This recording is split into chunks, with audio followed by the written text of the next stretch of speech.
Share market சக்ஸஸ்லேருந்து Deepak Ravichandran பேசுகிறேன். எல்லா பக்கமும் அடிச்சா எந்த பக்கம் தான்டா போய் இன்வெஸ்ட் பண்ணுறதுன்ற மாதிரி தான் இருக்குது மார்க்கெட்டோட நிலைமை. இந்த பக்கம் பார்த்தீங்கன்னா யூஎஸ் 2.5% கிட்ட வந்து போயிட்டான். ஐ மீன் 23% வரைக்கும் வந்திருக்கான். இன்னைக்கு டேட்டாவில் 2.5%.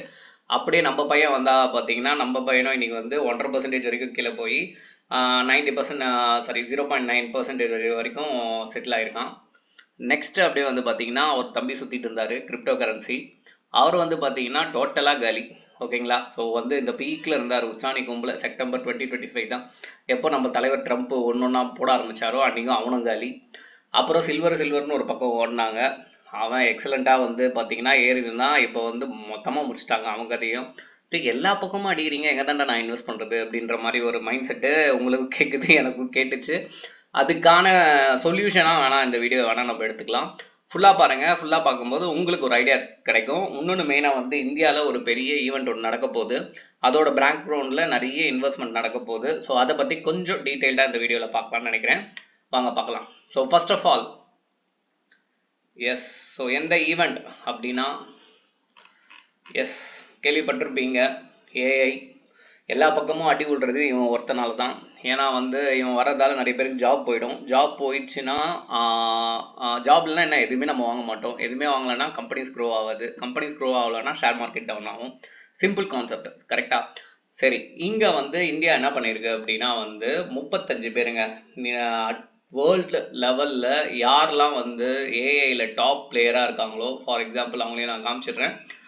ஸோ பெரிய தலைங்க ஃபோட்டோ தெரியுதுங்களா? ஸோ இவங்கள மாதிரி ஒரு 35 பேரை ஒரே ரூப் டாப்பில் வச்சு ஏஐ டிஸ்கஷன் நடக்க போகுது. இது வரைக்கும் இந்தியாவில் நடக்காத ஒரு பெரிய விஷயங்கள் நடக்க போகுது. மொத்தமாக நிறைய 35,000 பேர் வந்து 35,000 ஸ்டால்ஸ் வந்து ரிஜிஸ்டர் பண்ணியிருக்காங்க.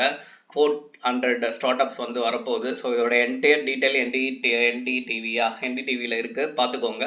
சரி, இதுக்கும் நம்மளுக்கு என்னடா சம்மந்தம் அப்படின்னா சிம்பிள். இப்போ இவங்க என்ன வாய் திறந்து பேசுறாங்களோ அதுதான் எதிர்காலத்துல இந்தியாவில் ஏஐ செட்டப்பாக நடக்க போகுது. ஓகேங்களா. ஸோ இதில் ஆப்பர்ச்சுனிட்டிஸ் நிறைய இருக்கு. எந்த மாதிரி ஆப்பர்ச்சுனிட்டிஸ் அப்படின்னு நான் சொல்றேன். ஃபார் எக்ஸாம்பிள், உங்களுக்கு இப்போதைக்கு இருக்க ஒரே ஆப்பர்ச்சுனிட்டி யாருன்னா நம்ம தலைவன் ஐடி தான். ஓகேங்களா. ஸோ வந்து பார்த்தீங்கன்னா இருக்கிற எல்லா செக்டரோட 31% வரைக்கும் கீழே விழுந்துட்டாங்க. ஓகேங்களா. ஸோ இன்றைக்கி வந்து இல்லாமல் சிபிஐ டேட்டாவும் வர வந்துடுச்சு. ஸோ அந்த டேட்டாலையும் வந்து பார்த்தீங்கன்னா இன்ஃப்ளேஷன் ரொம்ப அதிகமாக இருந்ததால் ரொம்பவே வந்து நம்ம ஐடி ஸ்டாக்கும் கீழே விழ ஆரம்பிச்சிருச்சு டோட்டலாக. சரிங்களா. ஸோ இப்போ வந்து பார்த்தீங்கன்னா அகல பாலத்தில் இருக்கிறாங்க. இன்னும் கூட கொஞ்சம் கரெக்ஷன் ஆகலாம் அப்படின்ற ஒரு நிலைமை இருக்குது.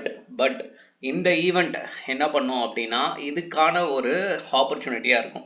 ஸோ கண்டிப்பாக பெரிய தலைங்க ஐடி டெக்னாலஜியை விட ஏஐ டெக்னாலஜி எப்படி டெவலப் ஆக போகுது, அது ஐடி கம்பெனிஸ் எப்படி சப்போர்ட் பண்ண போகுது, ஸோ எந்தெந்த கம்பெனிஸ்க்கெல்லாம் ஃபேவராக இருக்க போகுது அப்படின்ற நியூஸையும், அதுக்கப்புறம் வந்து பார்த்தீங்கன்னா எதனா வந்து ஆர்டர்ஸ் வருதா அதை பற்றியும் நல்லாவே டிஸ்கஸ் பண்ணுவாங்க. அப்போ டிஸ்கஸ் பண்ணும்போது மறுபடியும் இந்த ஐடி ஸ்டாக்ஸ்ன்றது ரிவர்ஸ் ஆகிறதுக்கான வாய்ப்புகள் இருக்குது. ஓகேங்களா.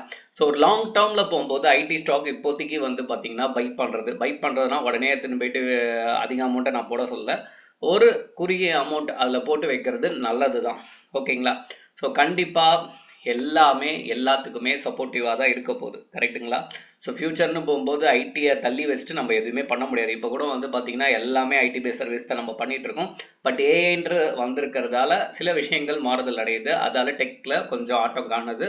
ஸோ இதை வந்து ஒரு ஆப்பர்ச்சுனிட்டியாக பார்த்து நீங்கள் வந்து மேபி வந்து இன்வெஸ்டராக இருந்தால் இன்வெஸ்ட் பண்ணலாம். ஓகேங்களா. ஸோ ஐடியை வந்து எப்பவுமே கன்சிடரேஷன் வைங்க. ஏன் அப்படின்னா எல்லாருமே வந்து 52 வீக் லோ வந்து போயிட்டாங்க. ஓகே. ஸோ விப்ரோ ஆகட்டும், and then TCS is evergreen company. டிசிஎஸோட கதைலாம் வேறு லெவலில் இருக்கும். அவங்களே வந்து பார்த்தீங்கன்னா டோட்டலாக வந்து டவுன் சைடு தான் போயிட்டாங்க. நெட்டு கொஞ்சம் ஸ்லோவாக இருக்கிறதால இதுவாக மாட்டேங்குது. சரி இல்லைங்க, நான் மறுபடியும் ரீலோட் கொடுக்குறேன். ஸோ டிசிஎஸ் வந்து பார்த்தீங்கன்னா இருக்கிறதுலே அகால பாதாளத்தில் இருக்கிறது. ஸோ ஃபஸ்ட்டு நம்மளுக்கு தெரியும் டாடா பிராண்ட் அப்படின்றது எவ்வளோ நம்பிக்கையான ஒன்றுன்றது தெரியும். ஸோ அவங்களுக்கே இந்த நிலமை அப்படின்னும் போது வந்து பார்த்தீங்கன்னா இன்னும் கூட மேலே போகுது. ஓகேங்களா. ஸோ 37 கிட்டத்தட்ட 42%. ஸோ எனக்கு தெரிஞ்சு இது கொரோனாவில் நடந்த ஒரு ஆப்பர்ச்சுனிட்டி மாதிரியே இங்கே வந்து ரிஃப்ளெக்ட் ஆகுதுன்னு நினைக்கிறேன். ஓகேங்களா. இப்போ நீங்களும் வந்து எக்ஸ்பர்ட்டாக இருந்தால் கொஞ்சம் செக் பண்ணிட்டு கமெண்ட்டில் பண்ணுங்கள். ஏன்னா எல்லாருமே குரூப்பாக பண்ணும்போது ஒரு டேட்டா கரெக்டாக இருக்கா இல்லையா அப்படின்றது நம்மளுக்கு தெரியும். சரிங்களா. ஸோ 43%. ஸோ என்னை பொறுத்த வரைக்குமே இன்னுமே ஒரு 10%ஓ 20%ஓ கீழே விழுந்தா ரொம்பவே ஆஃபர் தான் நம்மளுக்கு. ஓகேங்களா? ஏன்னா இட்ஸ் அ வெரி பெரிய கன்செப்ட். இந்தியாவுக்கு ஒரு டிஜிட்டலாக ஒரு பெரிய நிறுவனம் சப்போர்ட் பண்ணது அது டாட்டா தான், உங்களுக்கே தெரியும். ஸோ என்னதான் அவங்க வந்து சில விஷயங்களில் காஸ்ட் கட்டிங் பண்ணிவிட்டு அடுத்த குவார்ட்டரில் ரிசல்ட் நல்லா கொடுக்க ஆரம்பிச்சிட்டாங்கன்னா இதெல்லாம் மறுபடியும் ஏற தான் போகுது. ஓகேங்களா? ஆஸ் அ லாங் டேர்மாக பார்க்கும்போது very good opportunity to invest in the IT sector. ஏன்னா எல்லாருமே பயப்படும் போது தைரியமாக யார் இன்வெஸ்ட் பண்ணுவாங்கன்னா இன்வெஸ்டர்ஸ் தான். ஓகேங்களா? ஸோ பெரிய புல் தான். ஆனால் எடுத்தோடனே நீங்கள் வந்து ஒரு பெரிய அமௌண்ட் இதில் போகணுன்னு அவசியம் இல்லை. ஸோ ஃபார் எக்ஸாம்பிள் எஸ்ஐபி பண்ணுறீங்கன்னா கண்டிப்பாக நீங்கள் பாட்டம் லைனில் போய் வாங்கி வைக்கலாம், ஏறும். சரிங்களா? ஸோ இது என்னன்னா மெயினாக நான் ஃபோக்கஸ் பண்ணுறது இந்த ஈவெண்ட் தான். இந்த ஈவெண்ட் வந்து சக்ஸஸ்ஃபுல்லாக முடிஞ்சு, ஸோ கண்டிப்பாக சக்ஸஸ்ஃபுல்லாக தான் முடியும், அந்தளவுக்கு பிளானிங் போயிட்டு இருக்கு. அது வந்து ஐடி செக்டார் சைடு நல்லாவே இருக்கும். இன்னொன்று நம்ம ட்ரம்ப் இருக்க வரைக்குமே கொஞ்சம் சில இதெல்லாம் இப்படியும் அப்படியும் போயிட்டு தான் இருக்கு. பட் ஷேர் மார்க்கெட் பொறுத்த வரைக்குமே if you are investor for the long term it's always give you back. That's it. புரியுதுங்களா? ஸோ அதுக்கான வீடியோவாக எடுத்துக்கோங்க. இந்த மாதிரி வீடியோஸ் உங்களுக்கு வேணும்னு நினச்சிங்கன்னா நம்ம ஷேர் மார்க்கெட் சேனலை சப்ஸ்கிரைப் பண்ணிக்கோங்க. நன்றி, வணக்கம்.